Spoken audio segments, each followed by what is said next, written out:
I want to talk about cardiorenal syndrome. And we all talk about heart failure.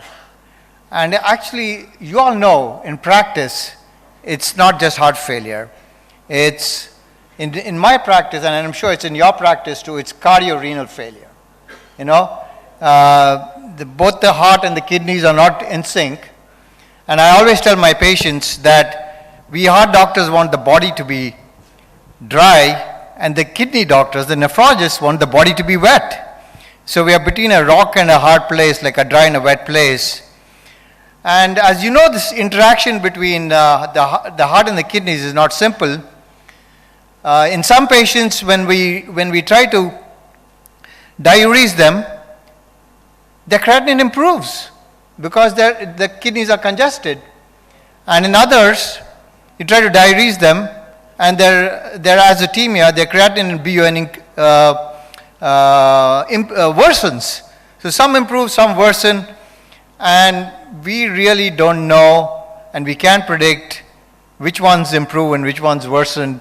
And we in our group, we are 55 cardiologists, of which 11 of us are heart failure attendings, do just heart failure. We don't do interventions, we just do heart failure.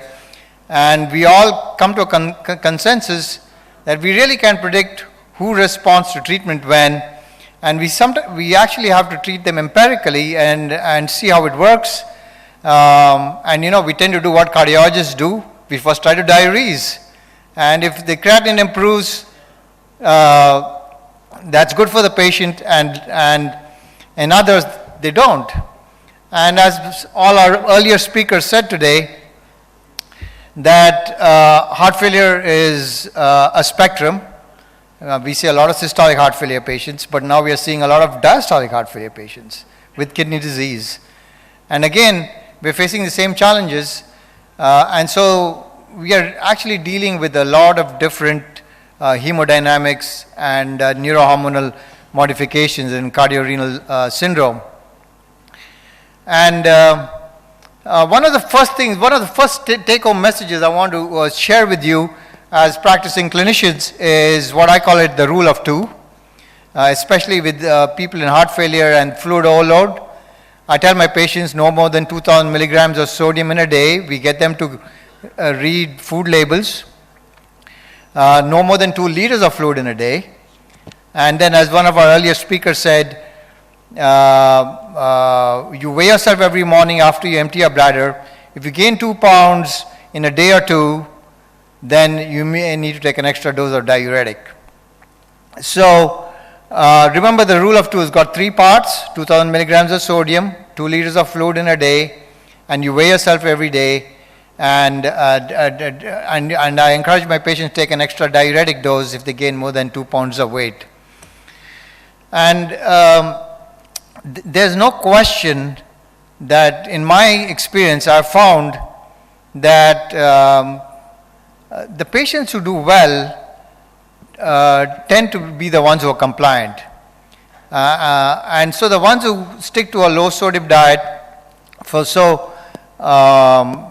we say 2,000 milligram sodium diet, but the problem in the low sodium diet is, if you're not a good cook, what do? You throw salt on the food, okay? And it's easy to eat a non-sugar diet, a zero sugar diet, but it's very difficult to eat a zero sodium diet. And so the other thing, before fridges, you use salt as a preservative. So all the meats are all salted, canned food the food is canned and is inexpensive. So it's so important. I tell all my patients who are decompensated heart failure to give away all their canned food away to Salvation Army. And so they really have to get into the program of low sodium diet. And seriously, I found that I had a patient who was admitted with an MI, 51 years old, cardiogenic shock, went into renal failure. He's on hemodialysis 3 days a week. And his blood pressure is soft. So EF is 10%, his blood pressure is about 90 to 100 systolic, okay, without any anti-blood pressure medication, because you can't dialyze him if I start him on any of the blood pressure any of the heart failure medications. But he's been alive for the last 6 years, and I think there's a lot of virtue of keeping people at their dry weight. And I think as a practicing clinician, we all should make an effort to stick to the dry weight. So whenever you see one of your heart failure patients, try to record the dry weight, try to record a dry BNP if you can measure BNP, so that you can help the patient succeed in keeping up to the dry weight. And that's another take-home message. So in my experience, that keeping the patient euvolemic and a dry weight, just anecdotally speaking, improves prognosis.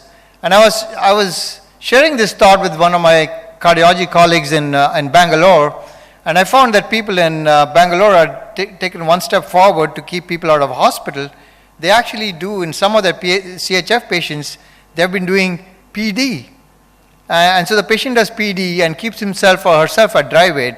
We don't do this in the US, but I was talking to some of these clinicians. They found that people with recurrent admissions for heart failure, by doing peritoneal dialysis, they've kept them out of hospital. So you can see that there's no one way of managing the heart-kidney relationships, and so that's another thought for your practice in this setting in the US, in India, where the resources are scarce, because we only have physicians in this audience, but in a heart failure program, it's a team. I tell my patient, you're not coming to see me, you're coming to see my team. You're not going to come to see a doctor. You come to see my pharmacist, you come to see our team, my nurse practitioner, my nurse who calls and titrates the diuretic dose without having even the patient coming into the hospital or to the clinic. So if you really, and the dietitian to help patients succeed, so you really need the end-to-end heart failure program team for patients to succeed. And really a successful heart failure program will have all these components. And of course I do understand here it's about allocation of scarce resources, who's going to pay for these people. But as the burden of heart failure continues to increase in this country, I won't be surprised if the insurance companies will start mandating that there is a team of team taking care of these patients. So you can see that management of heart failure, or I'd rather like to say cardiorenal failure, is complex, and you'll see that some of the heart failure, and the heart is connected to so many other organs. There's a pulmonary component to it, and then there's the liver component to it, the secondary hyperaldosteronism, and that's why we use spironolactone. So anyway, knowing that how complex cardiorenal syndrome is, Ronco and colleagues had a task force, and they try to sort of separate out these different types of cardiorenal syndrome, and you can see they put 5 types. So type 1 in this slide is the acute cardiorenal syndrome, where the heart failure leads to acute kidney disease. The type 2 is chronic heart failure leading to kidney failure, and in type 3 is acute kidney disease leading to acute heart failure. So if you go into AKI, that is acute kidney injury, and you have volume overload, and then go into heart failure. So and then you have the type 4, which is chronic kidney disease leading to heart failure, like for example long-standing hypertension. And the 5th type is the multisystemic disease, and we talked a bit about diabetes, but you have amyloid and other, which affects multi-organs. So you can see, just looking at this slide and the types of cardiorenal syndrome, why I think the management of diastolic heart failure has been a challenge, and that's why most of the diastolic heart failure studies have been kind of a wash, because we are not, I think we are seeing it because it's easier to simplify things, and managing clinical trials is not easy.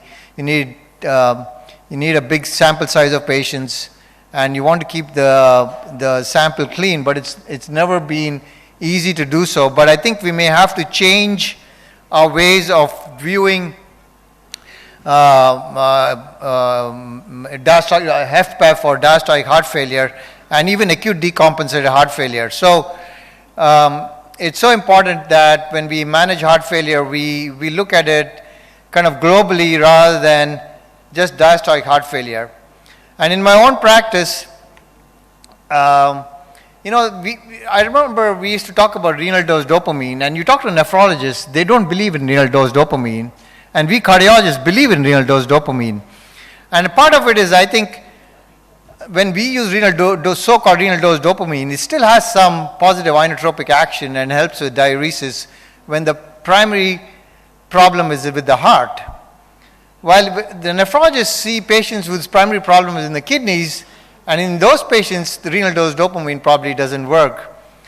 And anecdotally speaking, in our own practice, both systolic and diastolic heart failure patients, we have used, when the creatinine is up, we have used either dobutamine, or when they have had right-sided heart failure, we have used milrinone to help promote diuresis. So this is one of the options for y'all in a cardiorenal syndrome, is to use either milrinone. When there's right-sided heart failure, we prefer to use milrinone. And in another setting, we tend to use, and it was mentioned by an earlier speaker, is some of my patients are on LVADs, and they are retaining fluid, and we may use milrinone to decompress the right ventricle and help get them euvolemic. So there is no one way to do things, because there's no body of data how to tease out these 5 different types of cardiorenal syndrome. So one needs to keep in mind that the syndrome of the cardiorenal syndrome is really multifaceted, and there isn't a one size fits all kind of approach to it. So I'm going to go, and the reason is heart failure itself is complex, and you heard this from earlier speakers. For example, an EF of 35% with the systolic blood pressure of 120 has a much better prognosis, because there's a lot of contractile reserve in the heart. But then I have patients of an ejection fraction of 35% with a systolic blood pressure of 80 or 90. In them, they don't have that much contractile reserve, and so the prognosis is worse. So EF by itself is not enough to describe the syndrome of heart failure only. And similarly, kidney disease, as you will see in this slide, is a continuum. Whenever I look at my patients, I don't look just at creatinine, because our laboratory gives us estimated GFR, and really, as you all know, and when there is tremendous reserve the body has. So if you can see that the creatinine may be upper limit of normal, and actually 50% of the renal function is gone. So there are many patients who get only one kidney after kidney transplant, and their creatinine returns to normal. So you really need only one kidney to get your creatinine, to keep your creatinine normal. So both the heart and the kidneys have tremendous reserve, and we only start hemodialysis when the GFR is less than 15, and you can see that. So the management of heart failure and kidney disease is depends, as you segment through these different stages, where the heart failure is and where the kidney intersect and at which points. And so it's very difficult to determine which window is the best for management of cardiorenal syndrome. So this slide actually talks about, and the other thing, the other issue about cardiorenal syndrome, which Dr. Stefan Anker actually spoke, is the component of anemia. Now, we only think about the kidney as as an excretory organ, but there's a significant endocrine component to it, and that adds to the mix, especially if the anemia is severe, and we need to also keep that in mind. It's a multidisciplinary approach, and so I would argue that the best management of heart failure, especially refractory heart failure, where you can't get the patient's euvolemic, is to have a nephrologist on board if the creatinine is worsening, and we typically tend to do that, work with the team to get them euvolemic. And I once again want to emphasize the importance of the sodium in the diet. I remember before the ESCAPE trial was there, we admitted this patient with heart failure. We completely diuresed her. We even did a swan to check her wedge before she left. Okay? But what happens when you diurese patients aggressively? They get thirsty. She had this salt craving. Straight from the hospital, she went to the Old Country Buffet. That is like the Udupi restaurant, you know, in the US. And what happened? Straight from the Old Country Buffet, she came straight back to the emergency room in flash pulmonary edema. Okay? And we had to actually intubate her and then diurese her.